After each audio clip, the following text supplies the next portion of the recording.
You feel the freshness of new desire within you. You remember desire when you believed that that which you desired could be. Do you remember that feeling? We're looking forward to a return to that with all desire. We want you to feel a desire born, and we want you to not fret over its not yet fulfillment, but instead breathe in the life-giving air that the new desire is providing for you, because it is truly the summoning of life force. You knew it when you came forth. You said, this environment will be perfect, for it will stimulate ever new desire within me. And you knew then that each desire would summon source. And you knew then that the source would flow forth and that it would give you life. And you knew then meaning before you came forth into this body, that as the desire is born and as it is summoning source, that it is life itself. And that the eternalness that we are all talking about, the eternal nature of our being, is dependent upon that fresh new desire being born. Sometimes it translates in a little bit of a screwy way in your physical environment, because you feel the desire being born, and then quite often, because you are so accustomed to this time-space reality where you see the fact, you see the history, you see the manifestation, and you call that life. In other words, manifestation, our human friends call real life. Well, that's reality. That's real life. And so you are very eager, we have noticed, for an almost immediate translation of the desire into what you call real life. And we're wanting you to sort of ratchet that back just a little bit and start enjoying the desire and the feeling of desire and the feeling of the summoning of source that desire indicates, while you are anticipating the real life manifestation. But where you're not hanging all of your hopes and dreams on the immediate manifestation, because we promise you that if you could give birth to a desire and it would manifest immediately, and then you would give birth to another desire and it would manifest immediately, with no buffer, no opportunity to peruse, no opportunity to mold it into place, no opportunity to check your balance, no opportunity to stabilize where you are. If everything that you thought manifested, we would be holding de-manifestation seminar. You'd be saying, it's happening too fast, I'm not having time to savor, my life is piling up with every thought that I have. Please, is there not a dimension I could go where the buffer is more lenient? And we say, so here you are in this perfect environment where you have this buffer of time, where you have opportunity to give birth to a desire and settle into it, where until your desire feels natural and normal to you, until your desire is so practiced that it becomes your expectation, it doesn't manifest. How good is that? Until your desire, or whatever, we should add that, until whatever you are thinking about, sometimes it's not a desire, until whatever it is you're thinking about is not expected by you, it doesn't happen. In other words, you've got to expect it. You have to practice the thought enough that it becomes the normal beating of the drum, so to speak, before it manifests. So if you have desires that aren't happening, they haven't manifested, and you are noticing that they have not happened, where is it, you say? It's taking too long, you say. So the habit of thought that you have about this desire is more about where is it, what's taking so long, why does she have it and I don't? How come I don't have it? Am I not worthy? What's gone wrong? Where is it? How come it isn't here yet? Maybe I can take a seminar that will bring this lost thing to me. Your expectation is a powerful thing, isn't it? Your expectation is the practicing of thought, which equals the practicing of vibration, which equals your point of attraction, which equals what manifests. You just can't get around it. In this glorious universe that is based on inclusion, which is all about law of attraction, you just can't think and feel one way and attract and let in another. It just can't be. So, over time, those of you who've been listening to us for a while have heard us talking about being deliberate about your thought. We say you get what you think about. We say that you are the creator of your own reality. We tell you that Whatever you give your attention to causes you to offer a vibration, and whatever that vibration is being matched up by law of attraction. So what you think and what you feel and what you live is always a perfect vibrational match. And then we see you beginning to worry about your thoughts, because you say, oh, I get what I think about, and I have not been thinking some very good thoughts. And so now I'm a little worried about the thoughts I've been thinking. Cancel, you say.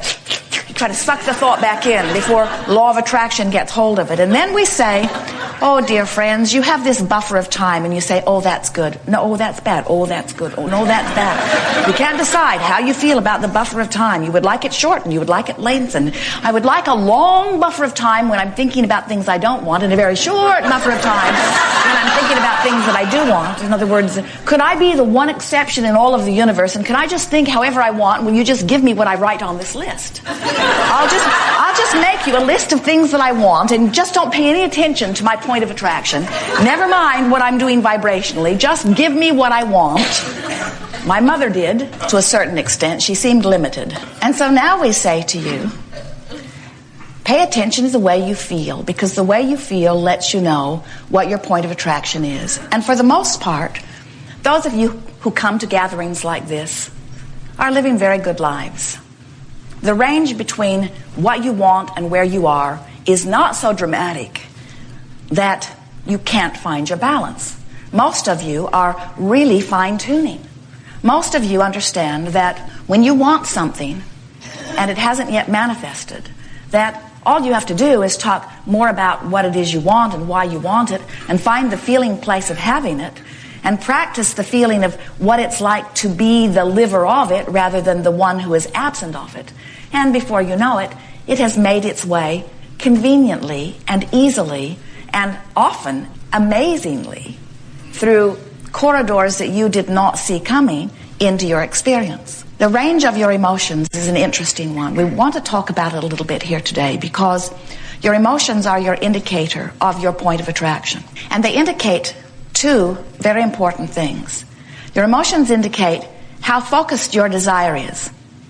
The longer you focus and the more specifically you focus, then the more precisely you summon the energy. If you have a hose with a big wide opening, you have a different spraying experience than if you narrow it to something more specific. And of course, the more volume of water that's flowing through the hose affects the distance with which it sprays and the power of the focus of the water. And the way you focus your desire is not different from that. The amount of desire you hold, in other words, how long have I wanted that, has to do with how much energy you summon. And how specifically you focus your desire has to do with how specific that force or that power, that energy that creates worlds, flows toward your desire.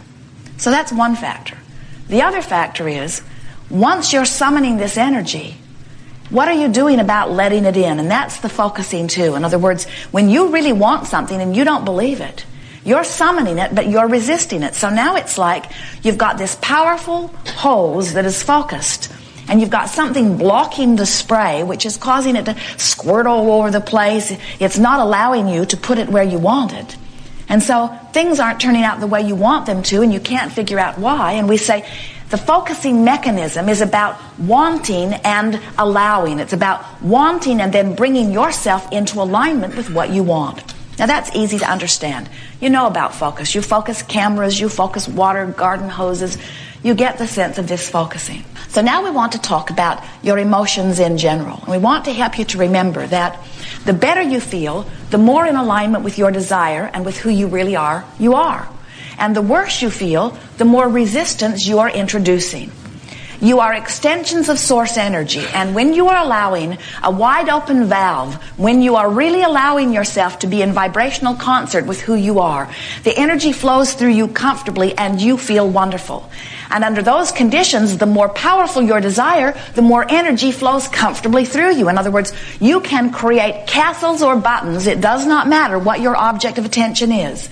when you are wide open to the energy, summoning it through the power of your desire and not resisting it through contradictory thought, you are powerful beings. And that's who you are. That's what you planned to do when you came forth here.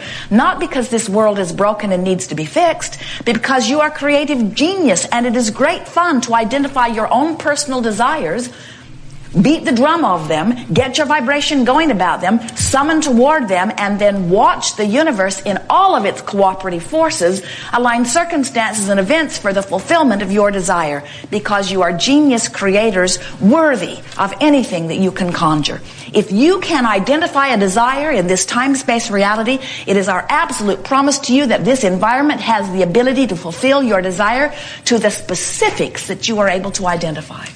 There is nothing that will ever go unanswered, ever. When you ask, it is always given every single time. So in this range of emotions, there is this ecstasy, this passion, this love, appreciation, this really being who you are, the natural state of you. And then on the other end of it, there is that disempowered, sort of lost feeling. So the most connected state of being that you will ever achieve is that feeling of all power. It's that feeling of being blessed, adored, worthy, and wanting. It's that feeling of whatever I am wanting, I have the ability to achieve. You are freedom-knowing beings.